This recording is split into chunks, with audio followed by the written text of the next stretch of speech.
Y usted dice, pero soy evangélico, hermano. Pero a pesar de que usted sea evangélico, usted necesita ser transformado o ser transfigurado, tener un cuerpo que puede estar delante de la presencia de Dios. ¿Y cómo se va a ganar el cuerpo, hermano? Dice la Biblia, sin santidad nadie verá al Señor. Entonces el cuerpo usted lo gana a través de la santidad, no lo gana a través de que usted vino al culto hoy y lloró delante de todos, hermano, pero al salir de aquí, ¿qué fue a hacer? En donde nuestro cerebro o nuestra cabeza constantemente está pensando cosas equivocadas, cosas que a Dios no le agradan, nuestra boca está hablando cosas que no debe de hablar, nuestros ojos, hermanos, están viendo. Mire, dice la Biblia que el ojo nunca se sacia de ver. ¿Alguien está cansado de ver, hermano? Más ojos quisiera, ¿verdad? Uno que atrás, otro por aquí, para ver todo, hermano, por todos lados. Hermano, dice, el ojo nunca se sacia de ver. Entonces, así dice que es el hombre del pecador. El pecado nos lleva a más pecado, a más pecado. Entonces, ahora en Juan capítulo 12, encontramos, esto está antes de entrar al templo, encontramos la entrada triunfal de Jesús. Y vea lo que dice 12:12. El siguiente día, eran multitudes que habían venido a la fiesta. Al oír que Jesús venía a Jerusalén, tomaron ramas de palmera y salieron a recibirle y clamaban: Hosana, bendito el que viene en el nombre del Señor, el Rey de Israel. 14. Y halló Jesús un asnillo y montó sobre, como está escrito: no temas, hija de Sión, he aquí tu rey viene montado sobre un pollino de asno. 16. Estas cosas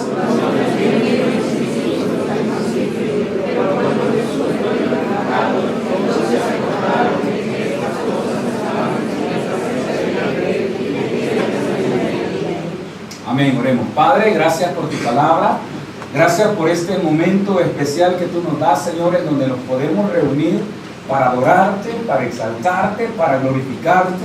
Señor, oramos para que esta mañana hables al corazón de cada uno de nosotros. Habla al corazón de mis hermanos, Señor, que el calor, Padre, no afecte su sentido, Señor, de atención, sino que al contrario, Padre, mis hermanos puedan estar atentos de tu palabra. Bendice, Señor, al necesitado. Quita toda carga, quita todo pensamiento negativo, quita todo aquello que no nos deja, Dios amado, poder entender o comprender tu palabra. En el nombre de Jesús lo pedimos, Padre, y que sea tu Espíritu Santo guiándome, Señor. Amén y amén. Puede sentarse, hermano. Fíjense, hermano, de que el pueblo de Israel, o digámoslo así, el pueblo judío o los líderes religiosos de Israel no lograban entender a Jesús, no lo entendieron jamás. Los judíos, fíjese, cuando se dice a los suyos vino y los suyos no le recibieron, esto ya lo hemos explicado. ¿Quiénes eran las grandes multitudes que andaban detrás de Jesús? Eran judíos. ¿Quiénes no aceptaron a Jesús? Fue la clase religiosa, fue la que no aceptó a Jesús. El promedio común de judíos sí buscaban a Jesús, sí lo seguían, sí querían oírlo. Incluso aquí podemos entender que dice que la gente, cuando oyó que Jesús venía, ¿qué hicieron, hermano? Dice que salieron corriendo y traían palmas y las ponían en el piso para que Jesús pasara y gritaban: Hosana, Hosana al Hijo de David. Entonces, hermano, el religioso por lo general nunca entiende. Y por lo general el religioso siempre está en pecado. Porque el religioso trata de apañar su pecado con la religiosidad. Entonces, la mayor parte de estos religiosos estaban haciendo cosas equivocadas.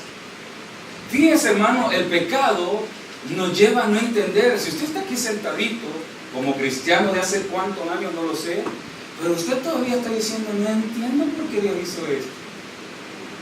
No sé si le ha pasado, hermano. Hermano, ¿por qué cree que no entendemos? Cuando usted está más lejos de la iglesia, es cuando más usted está en conflicto con todo lo que en la iglesia se predica o lo que la palabra de Dios tiene. Usted está en conflicto: no entiendo, no entendí, no sé por qué el pastor hizo esto. No sé, hermano, entienda la palabra de Dios. El pecado nos cierra la mente y no nos deja entender. Yo les explicaba hace un buen rato, cuando usted iba a sus clases de matemática o de inglés, usted iba con una mente tan negativa, ¿quién entendía la clase de matemáticas? ¿Verdad que nadie? ¿Alguno de ustedes llevó matemática en la escuela? Se me quedan viendo, ¿de qué está hablando? No me diga, hermano, alguien que es así cerebro para la matemática, aquí que sepa bien la matemática. ¿Algún hermano? Todos. No, así de alguien que se considere que la matemática la domina. Usted. Vamos a dejar, hermano, por la parte. Alguien de congregación. Nadie, hermano, de verdad. ¿Por qué, vaya, hermano Joel, dígame, por qué entendió usted la matemática? Ya estaban dadas las reglas, ok. Fíjense que hay un punto bien sencillo para entender la matemática. ¿Qué le gusta? Así de sencillo. Que le guste la matemática. A usted no le gusta la matemática, lo que menos hace es entender lo que se está dando ahí. Entonces, ahora voy a este punto. Pastor, ¿me tiene que gustar el evangelio? No, hermano, ahí está frito. Porque el evangelio no es para que le guste. El evangelio, ¿a quién le gusta la medicina, hermano? ¿A quién le gusta el bacalao, el aceite de bacalao? Hígado de bacalao. Pero ¿para qué le servía esa cosa, hermano? Esa le sacaba todas las impurezas del cuerpo, hermano. He volado, le mataba la bronquitis, el asma, el no sé qué, y alguien me dio de uno siempre. Pero bueno, le mataba de todo, hermano. Entonces, no nos gustaba, pero era un buen efecto. Ahora vengo yo y le digo, el evangelio no nos gusta, pero ¿para qué sirve el evangelio en su vida? Sirve para sacar lo que no sirve en su corazón. Cuando usted el evangelio no lo toma, sigue manteniendo aquellas cosas inservibles en su vida. El punto sencillo, los 10 mandamientos. 2, ama al Señor sobre todas las cosas, ama a tu prójimo. ¿A quién le gusta eso? ¿Verdad que a nadie? Mucho menos, oiga, amamos al prójimo, entre paréntesis, pero a Dios no. Usted está ahí fallando. Entonces, en este caso, hermanos, este cúmulo de fariseos estaban incómodos. Óigame, Jesús confundía a la gente, o a los fariseos o a los religiosos. El religioso se siente confundido dentro de la iglesia. Esto no es así. Pero si usted se da cuenta, está haciendo cosas extraviadas. Y un religioso, dígale usted, ay, hermano, lo culmina con pura palabra de Dios. Es que la palabra de Dios dice, hermano, y le van a dar con palabra de Dios, que le queda más perdido y no le vuelvo a decir nada a este hermano. Entonces, Jesús entra a Jerusalén. ¿Por qué? Porque, óigame, era una costumbre, venían todos a Jerusalén porque había una fiesta nacional y era la Pascua. ¿Y la Pascua qué significaba? La Pascua estaba conmemorando la salida del pueblo de Israel. ¿De dónde, hermano? De Egipto, cuando ellos eran esclavos. Hermano, esto es una clase, tiene que aprenderla. Ellos eran esclavos y Dios los saca de Egipto. Pero antes de salir, Él los hace que comieran hierbas amargas, que comieran pan sin levadura, que cortaran un cordero por la mitad. Oiga, o dependiendo cuánto era la familia, tenían que cocinar ese cordero y tenían que comerlo de pie y comerlo apresurado, porque eso significaba que tenían que correr para salir de la cautividad. Y desde ese momento, desde que salen, Dios le dice a Moisés, y esto lo harán perpetuamente, y hasta el día de hoy el pueblo de Israel celebra la Pascua. Ahora le digo yo a usted, ¿y el pueblo cristiano celebra la Pascua? ¿Sí o no? Los que vinieron temprano fueron parte de la Santa Cena. En la Pascua se partía el cordero, y Jesús tomó pan y lo partió y dijo, este es mi cuerpo que por vosotros es partido, porque Él es el pan de vida para ustedes. El vino estaba tipificando, representando la sangre que Él vertió, y es el pacto de sangre que Él hizo con nosotros. Yo le contaba, en nuestro país hay una mara o pandilla, o como le quiera llamar, que hace un pacto de sangre, y ay, que usted viole ese pacto de sangre. ¿Sabe cuál es la única salida, hermano? La muerte. La muerte es la única salida de los pactos de sangre. Ahora le digo yo, ¿cuál fue el pacto que hizo Jesús con nosotros? Dice, tomad o bebed, esta es mi sangre que por vosotras fue vertido. Y cuando usted haga esto, usted está anunciando mi venida. Usted está anunciando que es uno de los míos. Hermano, y usted y yo somos parte de Jesús. Jesús acá entra, la gente va y lo busca. ¿Por qué? Porque había una fiesta que había que conmemorar. Y toda la gente se da cuenta que está entrando Jesús a Jerusalén. Y salen corriendo y van a cortar palmas y las ponen en la calle cuando Jesús está pasando. Y dicen Hosana, fíjense que la palabra Hosana significa sálvame hoy. Eso significa Hosana, hermano. Sálvame hoy. Y le decían Hosana, Hosana al hijo de David. Hosana al que viene en el nombre del Señor. Hosana o bendito el que nos viene a salvar ahora en el nombre del Señor. De eso está hablando y empiezan a gritarle. Y los fariseos dicen que se sintieron indignados por lo que le estaban diciendo a este hombre. ¿Quién es este para que le estén diciendo Salvador? Hermanos, era una confusión para ellos, porque hemos venido estudiando de que empiezan a escudriñar a Jesús. ¿Hijo de quién es? De un carpintero. ¿A qué escuela fue? No fue a ninguna escuela. ¿Quién le dio autoridad para enseñar? Nadie le dio la autoridad viene de Dios. Óigame, para predicar el evangelio, Dios tiene que autorizarle a usted a hacerlo todos los días. Y Dios lo autoriza todos los días. ¿Cuándo lo autoriza? Cuando usted se convierte en hijo de Él. ¿Y sabe cuál es el problema de nosotros? Que muchas veces, oiga, no queremos, pensamos, no, eso le toca al pastor. El evangelismo, ¿a quién le toca, hermano? A los servidores, no. Acá como nosotros como iglesia hemos obligado a los servidores que evangelicen, pero el evangelismo es para usted también. Amén. Sí, pastor, amén. Así cubre el hermano, está así, pastor, vamos a ir. Hermano, el evangelismo es para usted, el evangelismo es para todos nosotros. Entonces los fariseos molestos con Jesús, ¿quién ha autorizado a Jesús? ¿Quién le ha dicho a él que haga esto? ¿Quién le dijo? Oiga, y aquí mismo en este capítulo encuentra que andaban buscando, óigame, a Lázaro. ¿Sabe para qué lo andaban buscando? Porque estaban indignados que, oiga, Jesús resucitó a Lázaro y mucha gente empezó a creer más en Jesús porque Él había resucitado a Lázaro. ¿Sabe qué querían hacer? Botarle evidencia. Ya estaba muerto, lo resucitan y ahora lo querían regresar de donde Dios lo sacó.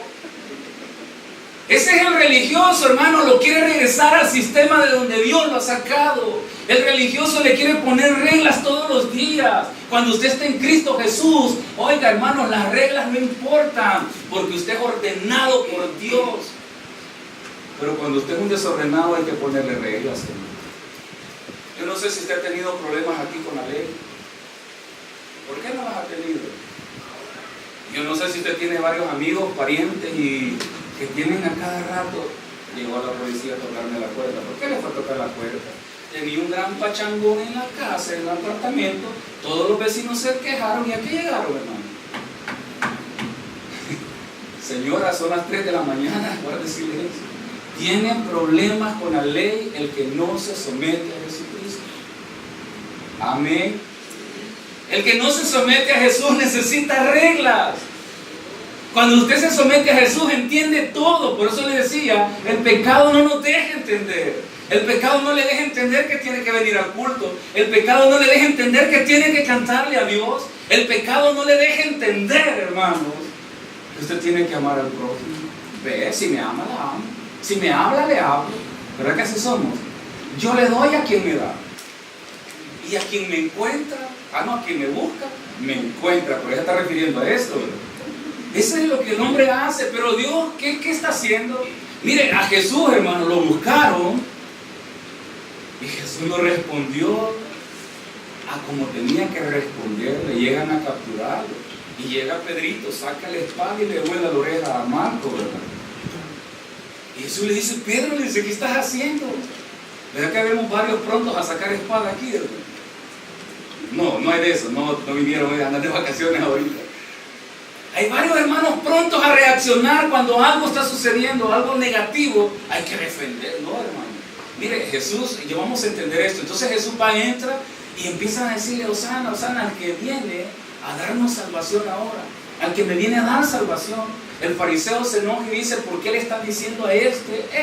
Si no es Él el Mesías. Ellos no habían entendido que Jesús era el Mesías enviado por Dios. Ahora le explico.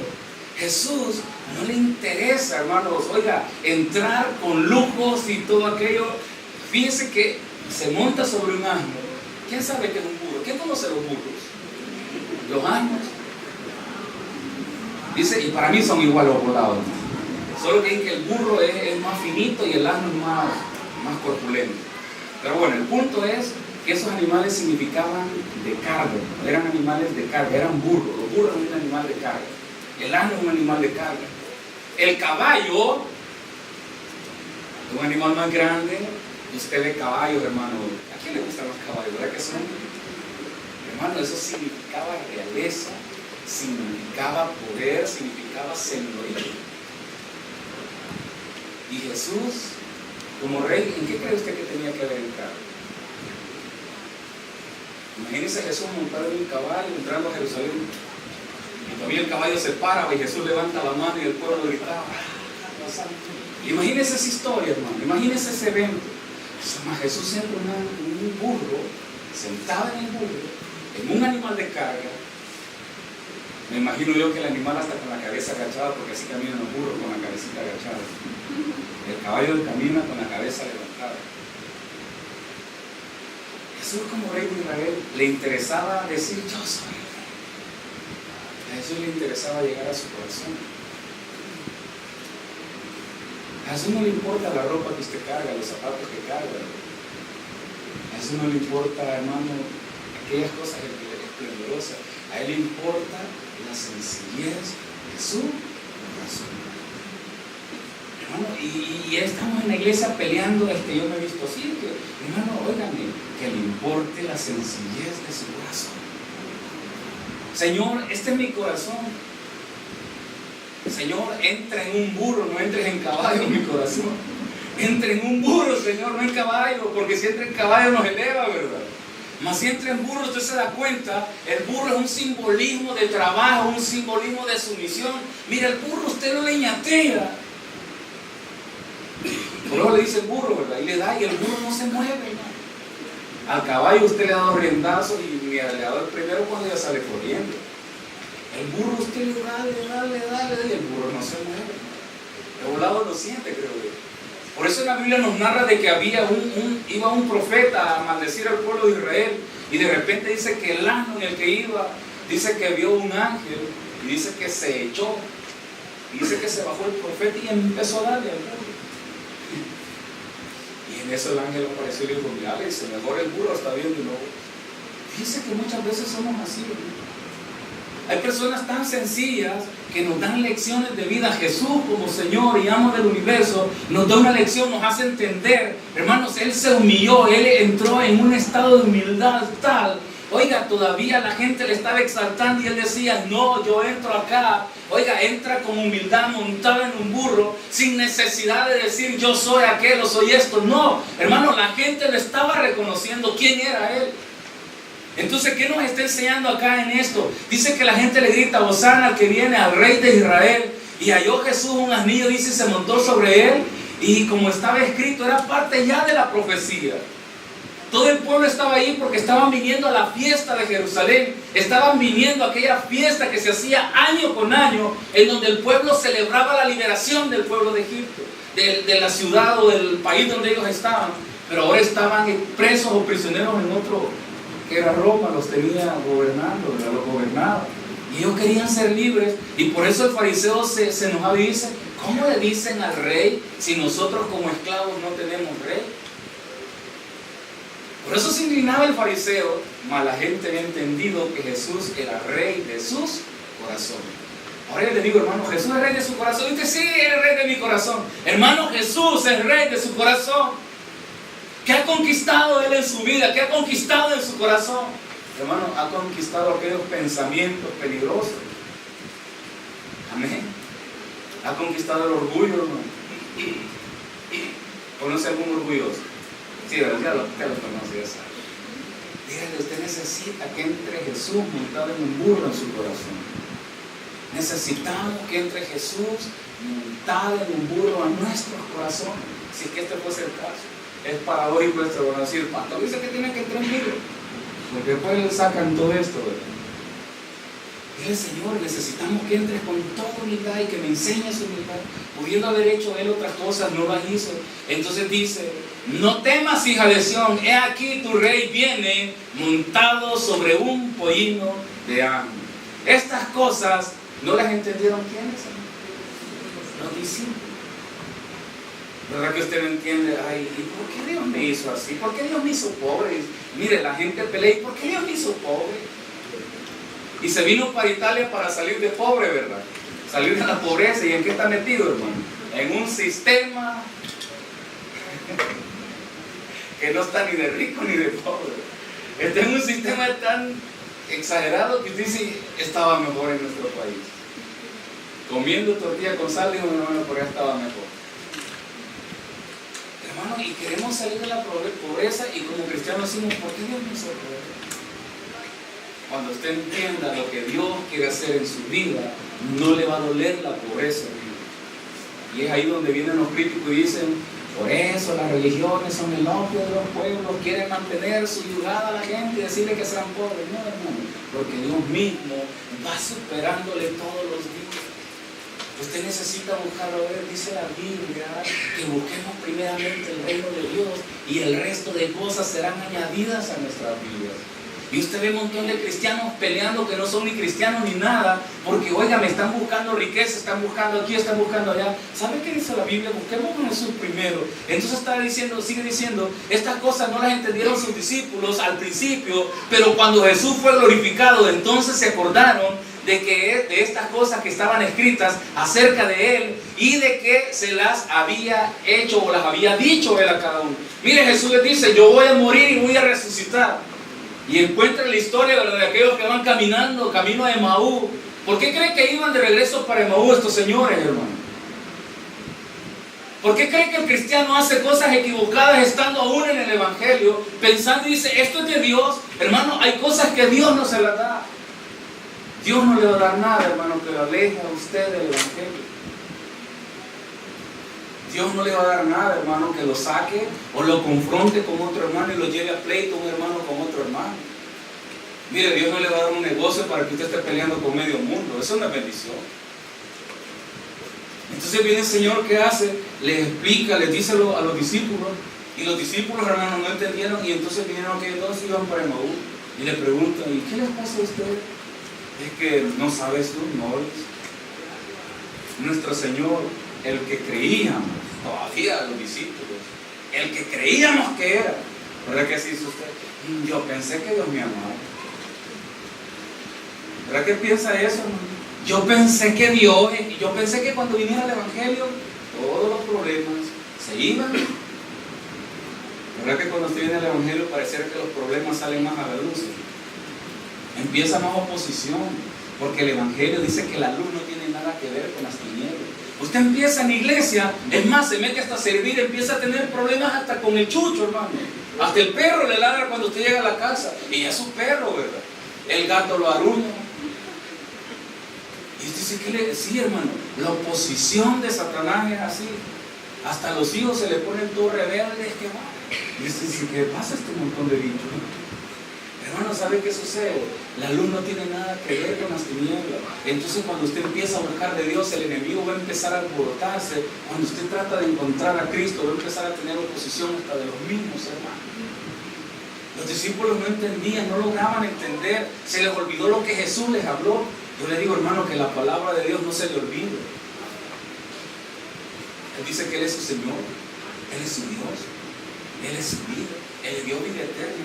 Entonces dice que los discípulos no lo entendieron. 17. Y daba testimonio la gente que estaba con Él cuando llamó a Lázaro del sepulcro y le resucitó de los muertos. 18. Por lo cual también había venido la gente a recibirle, porque habían oído que Él había hecho esta señal.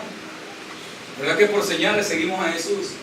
Mire, hemos llegado ahora al punto que usted cree por lo que ve. Usted cree por lo que ve. Las cosas que usted no las ve, usted dudo. Hermano, llegamos a ese punto, de verdad Dios existirá. ¿Por qué cree usted que no existe? Es que yo no lo veo. Y dice todavía, yo no lo siento. Yo le digo, hermano, si hasta el día de hoy usted está aquí con vida, es porque le vive. Yo no sé cuántos pasaron la guerra en nuestro país, hermano, y están ahora contándole. En cuanto que quizás usted tenía que haber sido parte de la cantidad de muertos que estaban ahí. Y usted vive hoy, ¿sabe por qué? Porque a Dios le plació, Dios le dio vida. Él vive, le mantuvo en una época difícil, nos ha mantenido y nos sigue manteniendo y nos sigue sosteniendo. Y hasta el día de hoy usted sigue dudando si Dios vive y existe. Dios existe. Siga leyendo. 19 están. Pero los fariseos dijeron entre sí, Ya veis que no conseguís nada. Mirad, el mundo se va tras él. ¿Por qué decían esto los fariseos? Porque trataban de impedir que siguieran a Jesús. El religioso trata de impedir que siga a Jesús. Mire, hermano, qué feo cuando usted está en la iglesia y usted quiere hacer algo y dicen, no, esto no lo puede hacer usted. ¿Por qué? Nosotros aquí como iglesia tenemos un reglamento. Las cosas de la iglesia las hacen los servidores. Pero fíjense que a veces los servidores no la quieren hacer y cuando ven que alguien las está haciendo, ¿y por qué este hermano que ni servidor está haciendo esto? Empieza aquel celo a saltar, ¿verdad? Pero en este caso, hermano, los fariseos estaban tratando de detener que siguieran a Jesús, que lo buscaran. En este caso es una cuestión de aseo de la iglesia, hermano. Yo creo que los hermanos servidores están expuestos a invitarlo a usted a Cristo, que venga a Cristo, que busque más de Cristo, que venga a cada culto, que lea la Biblia. Hermano, entonces el fariseo estaba aquí tratando de impedir que vieran y que escucharan a Jesús. Entonces, hermano, yo le invito ahora, de verdad, no olvide la palabra de Dios. Constantemente Dios está golpeando y diciéndole, yo estoy a la puerta y llamo. Si alguno oye mi voz, abra su puerta y yo entraré a él y cenaré con él. Leíamos, ¿verdad? El miércoles. El miércoles fue. Si usted hoy oye su voz, dice, no endurezca su corazón. No endurezca su corazón. Y mire, está la gente con el corazón bien duro. Los problemas, decíamos el viernes, ¿verdad? ¿Qué hacen los problemas con nuestra vida? O me enduran el corazón o me lo aguadan, hermano, o hacen que salga el aroma del evangelio que Dios ha puesto en mí. ¿Verdad que hay personas que cuando están en problemas el evangelio sale a luz? Hay personas que cuando están en problemas el corazón se les endura y dicen, no quiero nada más con esta iglesia, no quiero más nada con los hermanos. Hay hermanos que se les aguada el corazón y dicen, Dios me ve. Y empiezan a llorar de tristeza y desconsolados porque Dios los abandonó. Hermanos, Dios cada día está probando su pueblo. Quiere sacar de ustedes personas como el oro fino. Regalen un aplauso, Señor. Padre, gracias por este momento especial, Señor. Gracias por mis hermanos, gracias por tu palabra. Bendice. Señor, entendemos que tú eres Rey, Señor, sobre todas las cosas. Entendemos, Padre, que tú nos diste una